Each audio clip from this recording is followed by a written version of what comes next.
welcome back to my channel. My name is Stephanie, obviously. And hi, how are you all doing today? So in this video I wanted to do a quick deck review and share my thoughts on one of the tarot decks I have. One of my several tarot decks I currently own, although I do wish I have more. And the one that we're going to talk to you about today is going to be the Celtic Tarot deck. Now this is one of my favourite decks. It's got such beautiful artwork and it's really easy to use. Now when you're choosing a deck, much like what I do, for me it's important that you find a deck that matches your personality and your interests. So whether you're into fantasy like Game of Thrones, or you're into fairies or something more gothic or something like that, then there is a deck out there for you, and you can get them from the internet, say Amazon, eBay, Etsy. You can get them from bookstores like Barnes & Noble, Chapters. The bigger brand ones are more likely to have them, so check out their New Age selection along with their books, and there'll be a ton of resources for you there as well. You can also get them from your pagan stores. Now, depending on where you live, they are either going to be quite big or they could be quite small. This one I got from my local pagan store, and he had a very close friend of mine, so I will show you the link down below. I'm really happy to do that.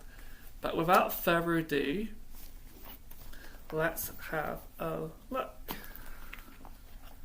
So the first thing we're going to look at, and the first thing I always look at when I pick up a new tarot deck is of course the guidebook.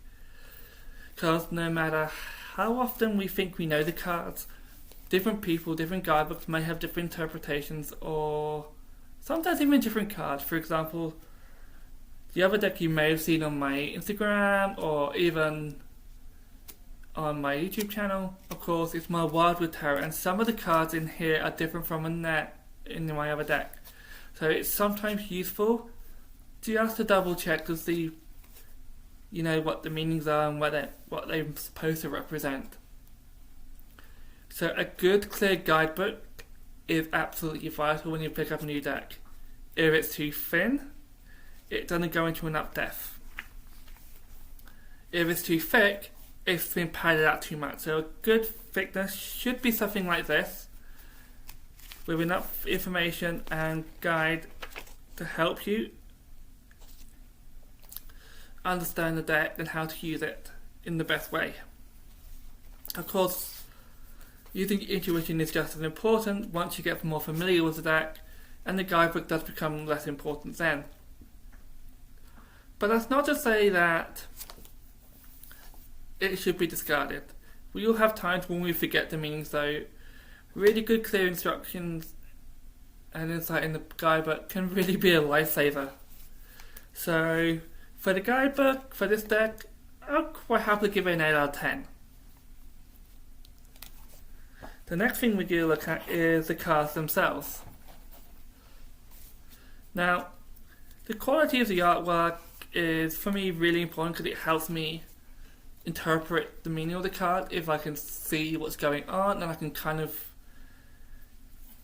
meditate myself into seeing kind of the meaning behind the cards.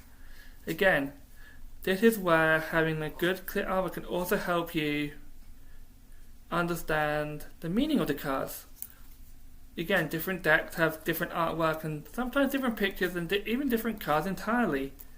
So what you might think of as one card might not mean the same thing in a different card, in a different deck. So always just double check.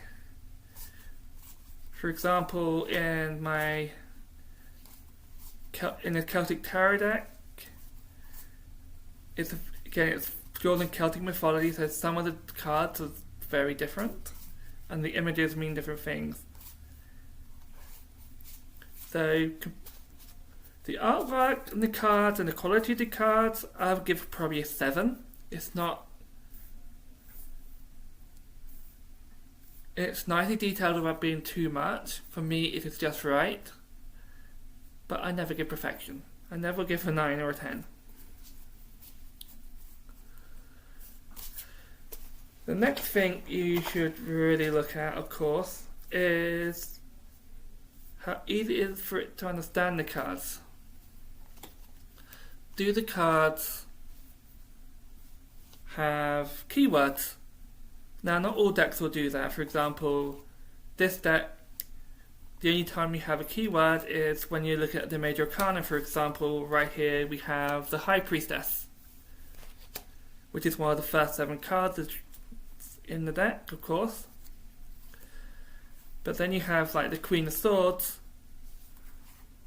which might take on different meanings depending on the deck.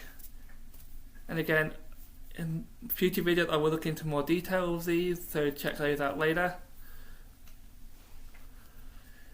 The other thing I always look at when I am buying a tarot deck is, of course, the box artwork.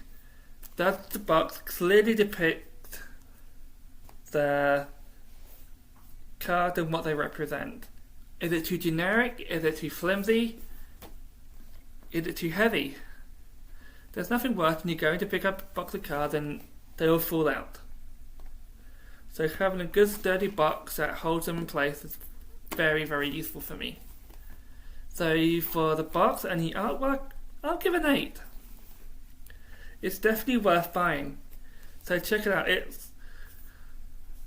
Celtic Tarot was designed by Christopher Hughes in the UK, and its artwork is done by Christopher Brown, or Chris Brown, and you can find him very easily on the internet. You can look it up that way, or just check out your local bookstores or your metaphysical or pagan stores, and maybe even on the internet as well.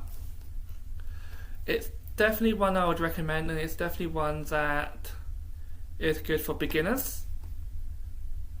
And I will look forward to seeing you, and I